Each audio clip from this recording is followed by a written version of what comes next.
tell me jokes Sonny about time when I was You wanted to go to that too.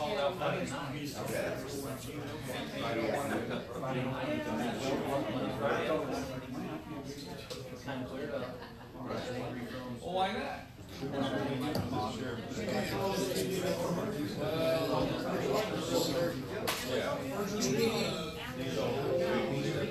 got to put the microphone up too.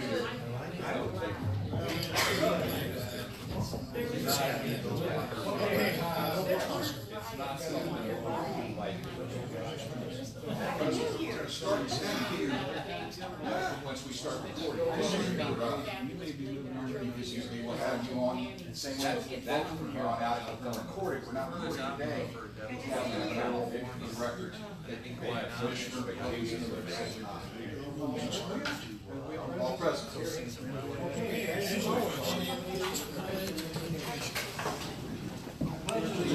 To the flag of the United States of America and to the republic for which it stands, one nation, under God, indivisible, with liberty and justice for all. Heavenly Father, we come to you and we welcome the new year. We praise you. We ask that you give us the courage, the wisdom, the serenity to always keep you in our thoughts and do what's right. We pray for a good new year and just pray for our men and women. In Christ's name we pray. Our consent agenda consists of the minutes of the last regular meeting, December 18, 2018. County clerk's monthly report, county treasurer's monthly report. There's an echo. There's a This isn't working. Is this? Yeah, just go ahead. We've been playing and we've been trying. Okay. The consent agenda for today. Minutes of last regular meeting of December 18, 2018. County clerk's monthly report. County treasurer's monthly report, recorder of deeds monthly report, public administrator's monthly report. Okay, second. Not second motion. All in favor? Aye. Okay. Yes, Kerry. I've also included the semi-annual report and the yearly Okay, report. we thought that was going to be on the agenda, and I have it later. Did you want to talk about those, or? No, I just submitted them all at the same Okay, time. well, I asked and a question, and I thought that they were, But okay. if So- you have any questions, just let me know. Okay, well, it's on the agenda, so let's just talk about it then if you wish, or whatever, or approve it at that point. Okay? We'll just, Oh, okay. it's on the agenda, so we'll Oh, just approve okay. it at that point. Okay. So on the consent agenda, I have a motion, a second, all in favor? Aye. Aye. Okay, and there are no table agenda items. So on the, we have a quarterly report from the University of Missouri Extension, and Stephanie's going to talk to us. Good morning.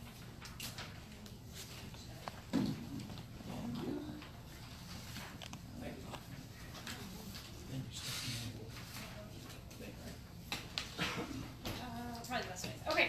I want to introduce myself. I'm not sure if everybody knows me. I'm Stephanie Schindler. I'm the County Engagement Specialist in 4-H Youth Development for the University of Missouri Extension. New title. I'm doing the same job. Also taking care of what Kendra used to do, which is also the kind of the office management. So Kendra is still around. We've just kind of switched roles and responsibilities as per university direction. Today I'm just going to kind of go over what happened in the last 3 months with University of Missouri Extension.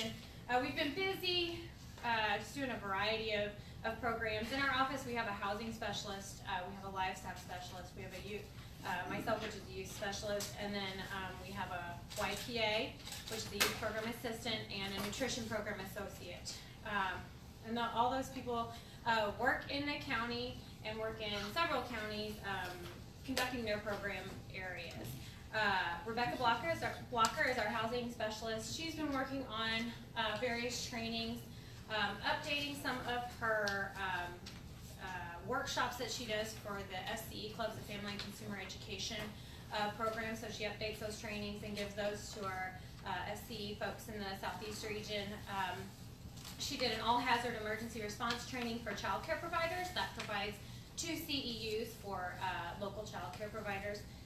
Also did a homeownership made easy program for 1 buyer this quarter. She typically does 1 to 5 of those every quarter. You'll see see that reported every quarter, like I said. And then she did some consultations on mold removal techniques, and then sale of home with negative equity, and then septic systems as well. So she's a versatile individual with lots of topics that she covers on a daily basis. Next is the 4-H program, and I'd like to welcome Casey Emerson. She's not in the room today, but Casey is our new youth program associate. She has hit the ground running in the 4-H world. We've done conservation days in St. John. We did a rural safety day in Potosi, but locally, Casey took part in the Girl Power program with Lab Revolution, which is our robotics 4-H club in the county. They're located over in the factory. She has started a STEM club at St. Joe's School. She had 10 participants the first time round, which is grades 3 through 5. So that's a good number of kids to start STEM activities with. She also attended the National Maker Summit, which was an opportunity.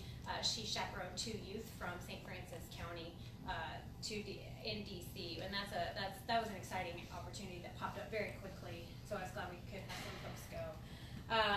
We've had a 4-H council meeting, and you guys will see us here on those evenings where our 4-H club leaders come together and talk about various activities in 4-H. Just a lot of different travel as well for us. For folks that don't know, we cover several counties, and so I cover St. John and St. Francis and Washington counties as well. And I just got done covering Dent County because we just hired somebody over in Dent, Crawford, and Gaston County, I believe. So next up is our food nutrition program. That's by Val Craig. She is the nutrition program associate, and she goes into the schools, goes into the food pantries, goes into the senior center. And the past 3 months, she's been at Bismarck Elementary, working with preschool through age 5. She was at Bismarck High School with their alternative education program, working with grades 8 through 12. She was at West County, working with grades kindergarten through 5th grade. She was also at Roosevelt Elementary, working with grades 1 through 4. That's just Roosevelt Elementary, just those grades, that's 331 kids. And she saw the Roosevelt Elementary students twice, and she's working on finishing up that series. She does a series of 6 classes with all the kids. And then she also spent some time at Bismarck Senior Center, and I know just in January now that she's been at the senior centers, at the food pantries while school's out. So her job doesn't stop whenever the school is out. Her job continues. It just looks a little different. If I can say something, she comes down to St. Vincent de Paul, the food pantry, and some of the food that we get given to us, a lot of the recipients don't know what to do with an eggplant. They don't know, and she said, well, here's how you can make some of these, here's how you can make meals go a little farther, here's how you can use some of those things, and sits out in the lobby while the people are waiting to be served. And I don't know if that many people know that's what, it gives them maybe some samples of some things that she's made fairly cheaply, that is nutritional, and so that's, I never knew that she did it until I started volunteering there last year. Yeah. She's in there pretty often. She's working with lentils now, so I think they have a bunch of lentils that they received, and so now it's trying to figure out things to make with lentils. Lentils and bok choy. It's tough to describe to people what to do with bok choy. Maybe you just set it on that list. Me and you both have never eaten a lentil, so so that's what she's doing, and so she's continuously busy. And then finally, our livestock specialist is Kendra. She has been focusing on the Show Me Select Heifer sale. And if anybody ever goes past the sale barn during those are big sales. Locally, the local sale was December 7th. They had 75 head, which averaged $2,334 per head. And so that was the highest in the state from all the Show Me Select Heifer sales. And those are good sales, and they bring a lot back to the local economy because a lot of the buyers are from not in this area. She actually had live auctions, helping with the auction, and so people could bid online as well. So that was a great opportunity there. She did the Southeast sale, which is held down in Fruitland. They had 65 head down there, and that average was $2,099 per head. And then the next sale for Show Me Select Heifers, for the Show Me Select Heifer program here, is April 19th. And just in St. Francis County, they have over 100 heifers that are qualified for the program and could potentially sell. So we're talking about bringing in some more to the local economy. programs she did November 5th was a meeting on drought and weather and how it affects them, and they had 8 participants there. And then on January 22nd is heifer development, and they'll be talking about that at 6:30 at the Potosi Library. Helped with livestock meetings. We have livestock committee meetings that talk about fair rules and just locally 4-H rules and FFA rules. And then she also conducted Beginning Farmers Grant Program. It's a big grant that was brought into several of the surrounding counties, and so she's one of the specialists that's focusing on that as well, and that was in Hillsborough, and that was on November 26th. Be watching out for some of those programs. If you know any beginning farmers, there's a lot of opportunities coming about because of that grant program. And then finally, upcoming activity is Cattle AI, or Artificial Insemination School, which will be held January 18th and 19th. It's been full. It's been full for 2 months. They capped the class at 20 for hands-on abilities, and then they already have 15 participants registered for the, I think it's in May class. So that is something that also brings in people from all over the area. I know a lot of them come from Southeast Missouri for that class, and so it'll be a great opportunity. Any questions? Yes, Mark. The robotics program is over at the factory right now. They are falling on top of each other with equipment and the need for space. Does the county have space for them to move on and expand? That program gets a lot of play from Ivy League universities, and you know, those kids participate in massive state competitions and massive regional competitions. They just are running out of space. They've run out of space years ago, and I think that you know that as well as I do. What's being done to be able to expand that space, because they get to the point they can't even take on the people who want to be a part of it because they don't have any place to put anyone? So they rent that space from the factory, and it's for a minimal charge, but it's still a charge. Yes, it is. And so what they are trying to do is reorganize, and not reorganize the space, but reorganize how the program works, and how the committee or the volunteers are working as well, and always searching and thinking about new spaces. And in all honesty, nothing has just popped up yet that would accommodate any better than where they're at. So the county doesn't have anything? I know they got that big building from Mineral Area Regional Medical Center. Is it full? Yes, basically. Sam, And she's with Extension and not tied directly to the county. But no, the county doesn't have anything to answer the question. Are there any grant programs available that might provide some relief or an opportunity for maybe them to rent a larger space in the factory? There may be. There has not been anything that has been found as what we have to consider is sustainability. And a lot of times our grants are temporary, and so we talk about sustainability of we can get it to buy the building or to rent for a couple years, and then what do we do after that? And that's really what our focus is on, is trying to make that program sustainable. And as soon as we do that, maybe then the space will come, and our organization will be able to support that, a larger space, because they have ran out of space a long time ago. Okay, any other questions? Okay, well, thank you, Stephanie, we appreciate this. Thank you, we appreciate it. Thank you.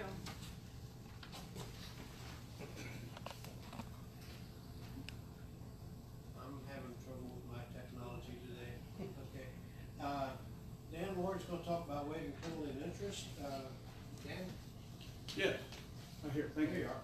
Come on.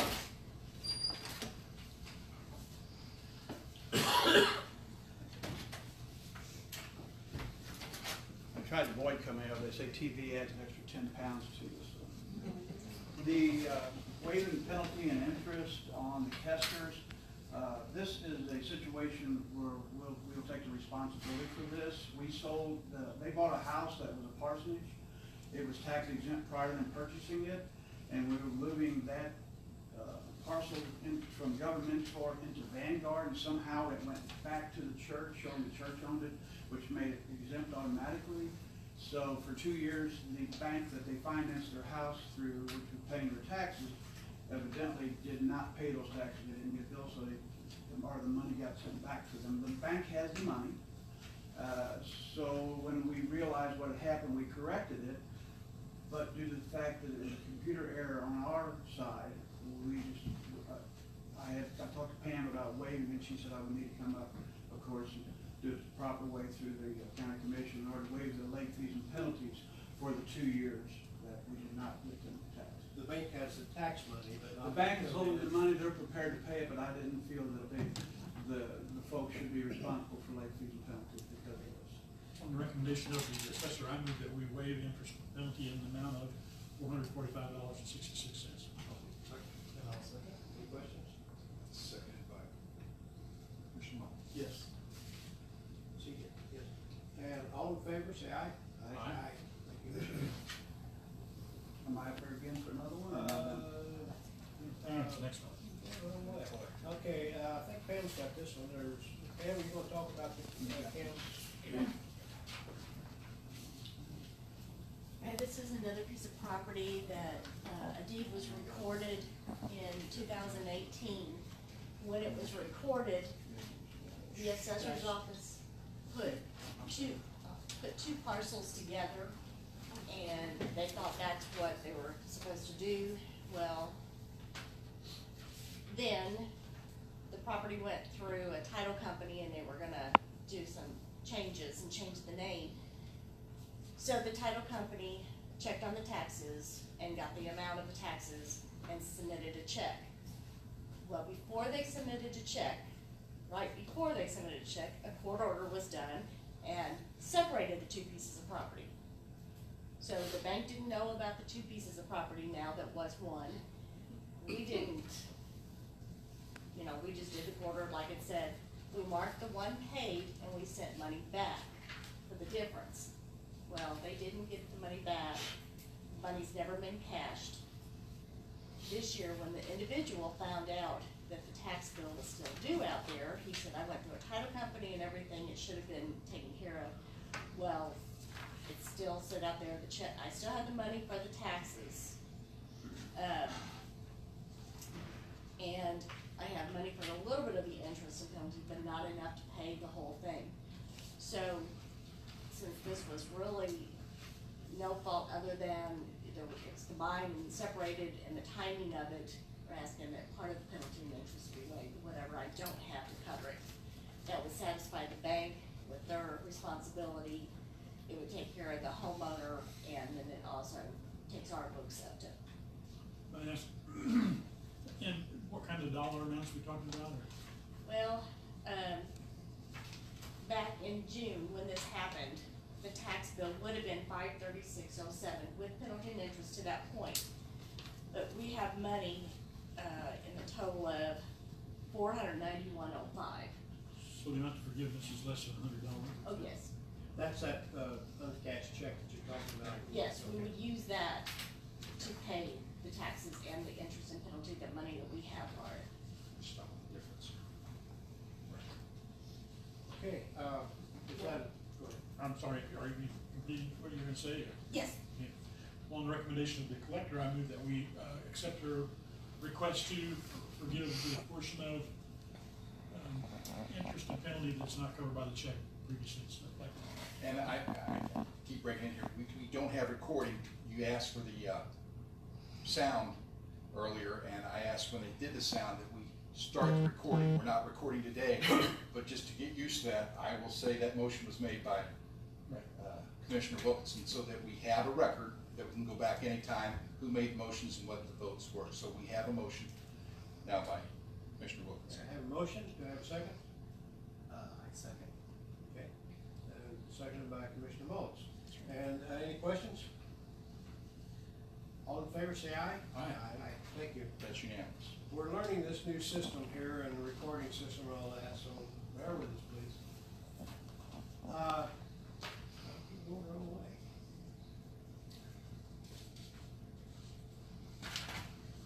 There we go. 5-year real estate tax write-offs, and Pam's not feeling well, I can hear it in her voice. But, do you wanna talk about this? Okay, the 5-year write-offs is under real estate, we can write off, and personal property, after it becomes delinquent 5 years, we write it off the books. Now, on real estate, it normally goes through tax sale, and so therefore it goes to the trustee. However, we have, I think there's like 17 pieces of property that we don't know who the owner is. The assessor's office has checked, went back as far as they could check, they don't know who the owner is.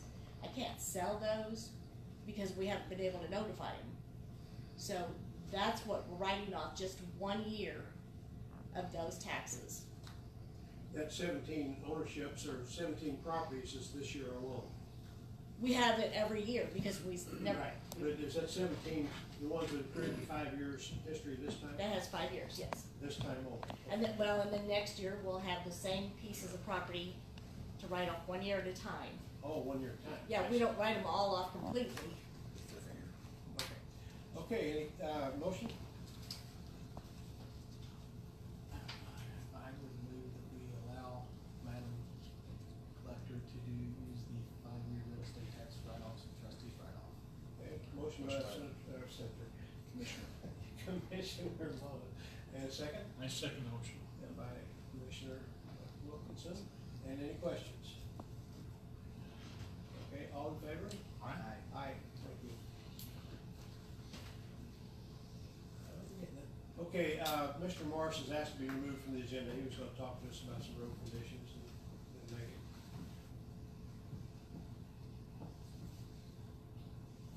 Yeah, I don't wanna have to talk to you after this meeting. There we go.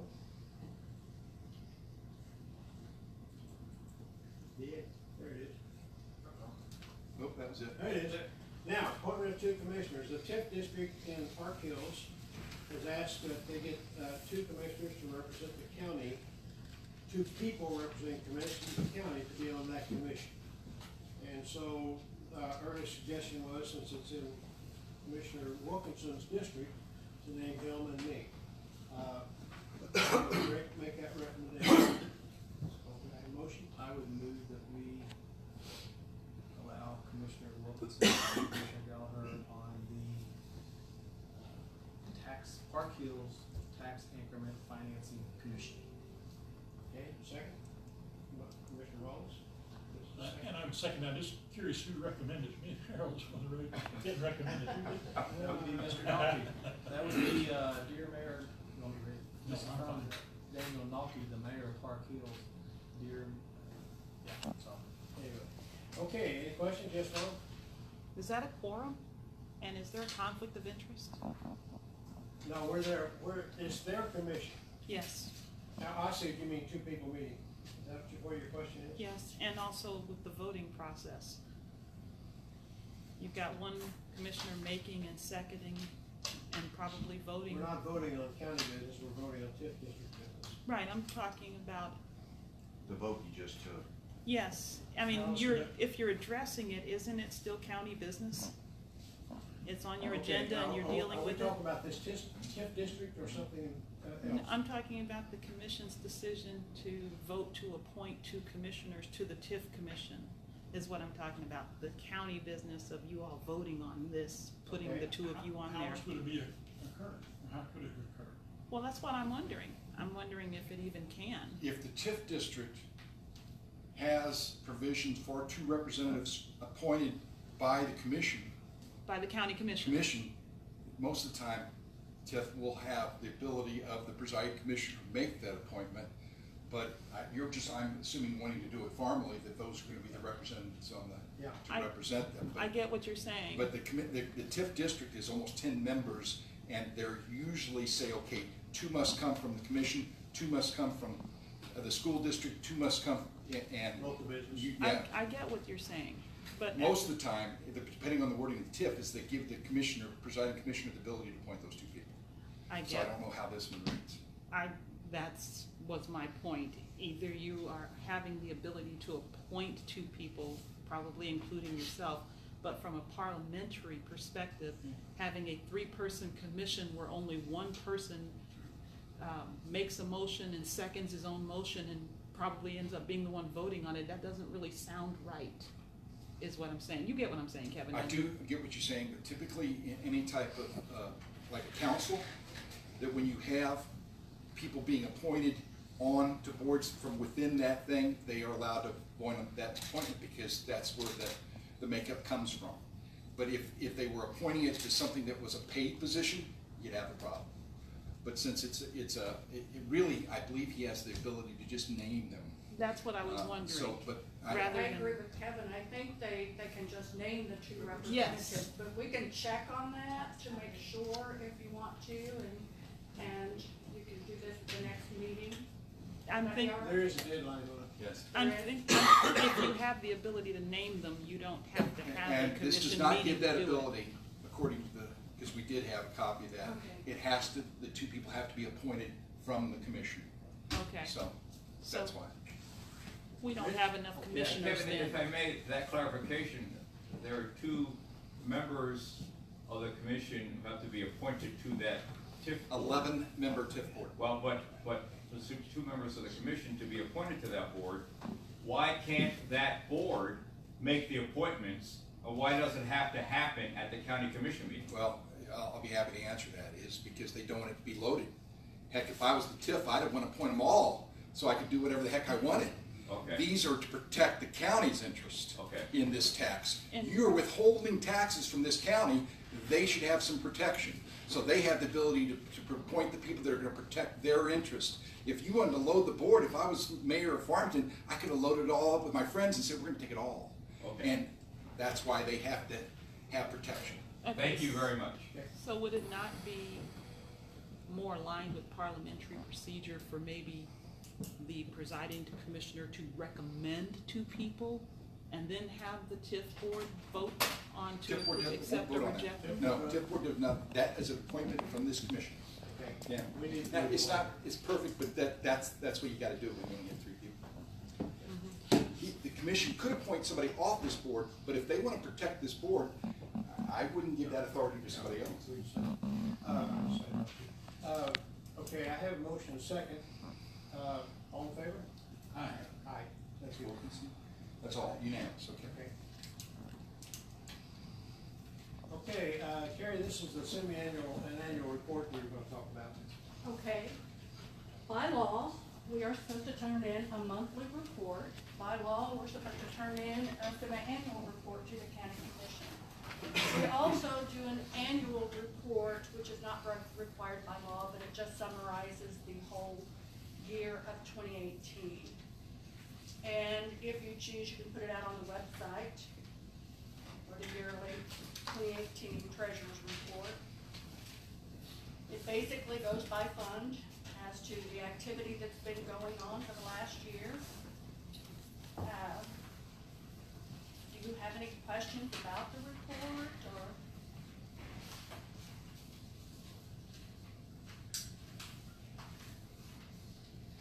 No, I don't. Okay. And you finished your year cash-wise with approximately the same or similar cash balance to what you had in 2017. No, okay. Does that help? Yes. Okay, I don't have anything to show on the board to base any questions on. Okay, Uh, but you can ask. next Well, time. let's put this on, Okay. we put this on the website Okay, and then open up the questions maybe next week. If Sure. anyone has any questions. Sure. That'd be all right? yes, Okay, so we'll call that a report for now. okay, Do it that way. sounds good. Okay. And, Melissa is the next one to talk to us. Morning. Good morning. So 2 issues. One, I'm going to be hiring a new investigator. The current investigator rate of pay is, I believe, $24.75. I want to bring in a new investigator. His name's Ryan Miller. He was a police officer with the Farmington Police Department for 6 years. So I'm asking that his rate of pay be set at $19.75 as opposed to the other starting, which is $18.50. So it's still saving the county about $5 an hour. That's the first one. And you say he's experienced. Yes, he had 6 years of law enforcement experience with the Farmington Police Department before he left in June. So I'm bringing him back not only to do the investigator duties, but I'm going to expand those duties as well. And I'm sure we'll be talking about those in the future. Okay. Is that a recommendation for motion? Yes, I would like to ask Do for I have a motion?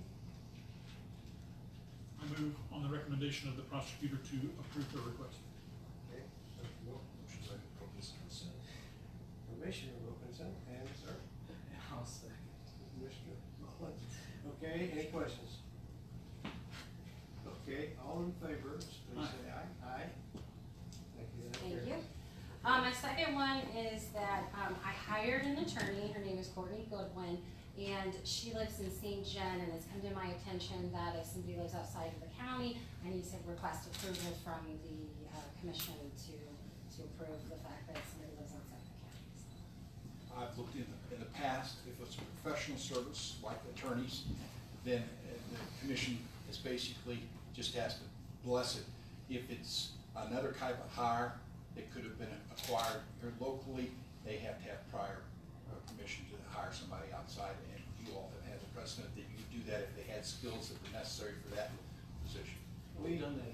Yeah. We have that Previous. precedent. We've got an IT person that lives out in the county for years. We've got, and then we grandfathered in some, we've got a operator road and bridge, it's just 2 miles out of the county. So, yeah, there's precedent there. I would move that we allow the prosecutor to pursue the hiring process for that set of employee. Commissioner Wallace? And I would second that. Commissioner Wallace, second. Any questions? Salary. Salary? Yes.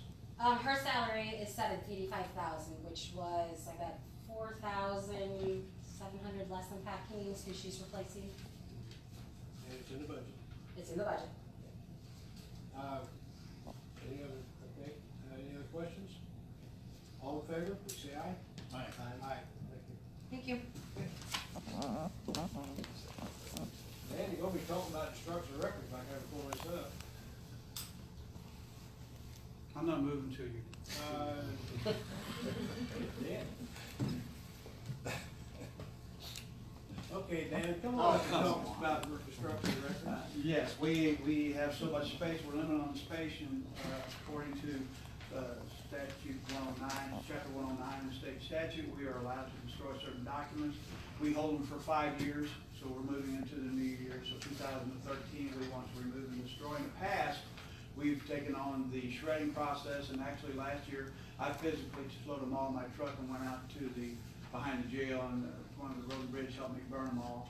So it's just, I'd rather destroy them than have them just trashed or whatever, because it's public information, but the less we have to put stuff out there, somebody off the street can grab and try to talk about negative things about employees or people without We accountable. don't want that to happen. Now, as you know, we've been talking about buying a turbo-powered, diesel-powered And- shredder. I'm exaggerating. And I've talked to Mindy about that, we are willing to hang on to those for a little while if it's gonna come in the near future. And I don't know, it should, and I don't know how much volume you're talking about. That this will, the grinder or the shredder I'm looking at will take CDs, credit cards, plastic, take paper clips, staples, 30 pages or more at a time. Got all the safety. Hopefully we don't have a lot of that. Many gallons of storage on it, so. I got a quick question for procedural. When a statute authorizes him to do that, then does the statute say then the commission has to? I think it just, to vote on it, Yeah. I don't know, I'd have to go back and look at it, it's just been policy throughout the years to come and make sure it's known and in the minutes that That's we what- are destroying some of our. It's critical. And we've always tried to get it in the official record so that we know what records have been destroyed. Yeah, that's why I didn't know if it had to require a vote or if you just wanted it in the official record. That's why I had to make a note that was for the. What we'd like to do right now, my thinking is to shred it and then incinerate it. Okay. So that's if We can hang on to it, they're located outside of our vault in the hallway there, they're taking up a little space, but we work around. Do you have any experience in incineration? Yeah, we've been doing that. Oh, and personally, yes, I do have, yeah. Come on. Okay, you just had, anyway. Do we not do the recycling at the recycling center with the shredding? I don't know if they're still available or not. Now, I don't know if we want these records. I'm sorry, what? The one I'm looking at, the shredder I'm looking at chops also. It doesn't have the long shred, but it doesn't dice, it doesn't make confetti, but, you know, it's possible somebody can glue that back together. Really just incinerate it, get it out of the way. It dices and slices. Okay, do I have a motion in a second? Okay. Yeah. Somebody motion that we get rid of. I would move that we allow Assessor Glore to destroy the 2013 documents when we get the shredder on steroids. And I'd second the motion. And any questions? I would make a comment that, this idea of a big shredder came from one of our employees. I'm not gonna release a name until it's proven out. Don't want any chance somebody ridiculing this person. But, I appreciate people coming up and saying, you know, there's a thought here, maybe we need to do something. I appreciate that, and might be an idea that pays off big for us in the long run. And it could be that we'll buy one of these for each building, we'll see. The tentative spot I have picked out for it is behind the elevator on the second floor. It's right in the middle of the building, power outlet there, it's totally dead space. So, we'll probably need a comment, but anyway. So that's the thing on it. I have motion second, all in favor? I think that. Okay, I have to go to paperwork now for my agenda. Annual bid, Mr. Engler will be talking to us about that. Yeah, and for the new people too, we have bids, they're gonna be published once a week for 3 consecutive weeks before the bid opening. And what we're trying to do is give you notice that if you need all these supplies, services, and equipment, we need to do the bidding on it. And we are gonna do that bidding on February 5th, so the packets can be mailed to the bidders before that time. So for new people, if you've got stuff that we need to bid, and if you wanna come by, our office will tell you that, what all that will contain, but we need to get that in so we can bid for your office. So, you know, older, more experienced people know exactly what we're talking about, but for the newer people, you have to turn that in by February 5th, so we can have it included in the bids. Okay, and that deadline for turning the departmental, list in our. February is 7th. February 7th. Okay, February 5th. About a month from now, okay. Okay, that's a report. Next regular meeting will be Tuesday, January 15, 2019, at this site, on West Liberty Street. And, other business may arise, I think you have correspondence? I do, correspondence, Commissioners, I'd like to read an email that I received. I'm gonna clean this up a little bit, so just bear with me. Friday, December 21st at 6:44 p.m. I received an email. What are you doing? You completely ruined one of my favorite fishing holes. Bone hole access is nothing more than an access point to Big River. Why do you intend to close it down? The great state of Missouri has completely ruined most of what was great about this state, and you, Patrick Mullins, are just a tick on the blank of Missouri. You successfully closed one of the best wintertime fishing holes around St. Francis County, and you probably have no idea why. What a freaking waste of Missouri taxpayers' money, and what a waste of useless time and money to pay your stupid blank to make some blank up to justify your position. You, sir, are a blank. 9 minutes later, please email me or call me. I'd love to have a discussion with you. My email address is one. My phone number is one. You completely ruined my plans for the Christmas weekend. Thank you so much, and I hope you and yours, speaking about my family, have a blankety blank Christmas. You know, if the phone numbers are on the gate, if you just give us a call, we're not closing the park down entirely. It's gonna be closed down for what we hope will be less than 100 days.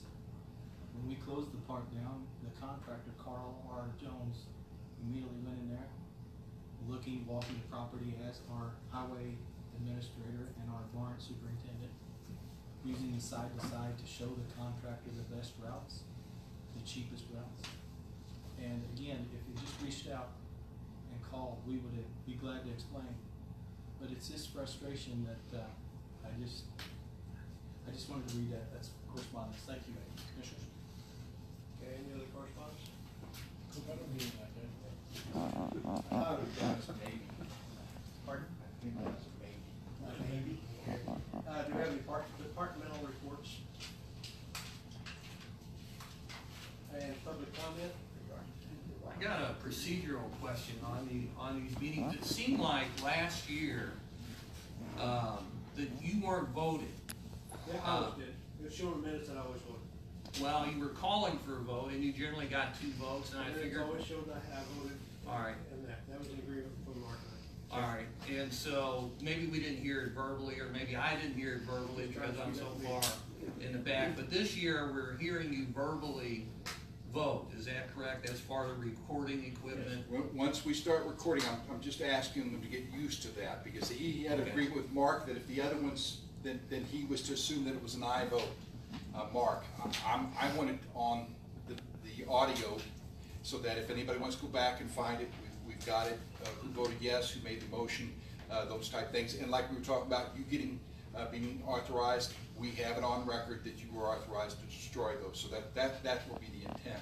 Okay. Speaking of that though, on procedures, this is the first quarter, the Monday, for those of you new, if you want something on the agenda for next week, Monday at 10 is when we send out the agenda, so it has to be there. If you would give us some time, at least Friday afternoon or Monday morning, and then we will get the agenda out always 24 hours in front of it, which is next Monday morning. Kevin, are you going to be putting minutes, meetings, agendas, things like this on the county website for easier access for people? It should already be on there already. We've been posting for the last several months. Okay. Okay, what we're going to work toward is a larger question, and yes. they're going to work to us is we're going to try to get our people in here to have some abilities to change the website for the county clerk internally, so that on elections, on forms, that we will be able to, you'll be able, if you want a notary, you'll be able to download the form. You'll see Linda's smiling face there. She's the person in charge of it when you come through the door. You're going to have to bring this form with this, and so when we can do that, that will make that a little bit easier, that when we can go in and we can change the input. So I don't, and right now it should be on there, but that's what we're going to, is that where we can make sure that you can go in and pull that up. And in that same vein, when I look at other counties our size and minutes of past meetings and agendas and records of votes and documents that were submitted for voting and things like that, I see that they go back several years and they put these things on the county website for people to access easily.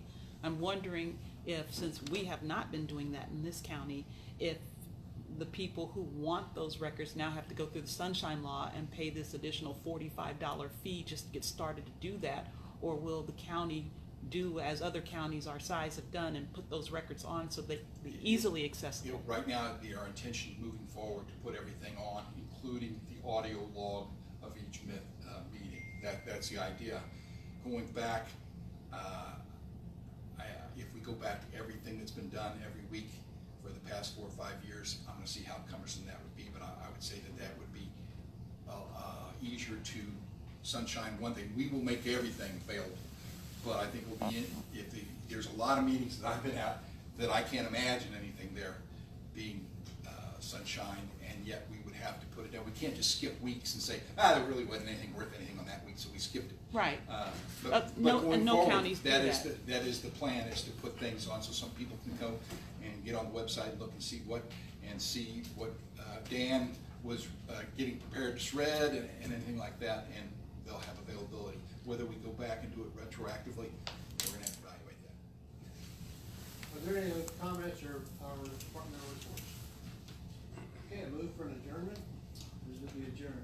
Okay, second? And I'd say motion. Okay, all in favor? Aye. Thank you. Aye. The trivia question today was, how do they lubricate the wells to put the Branson Bell in the water without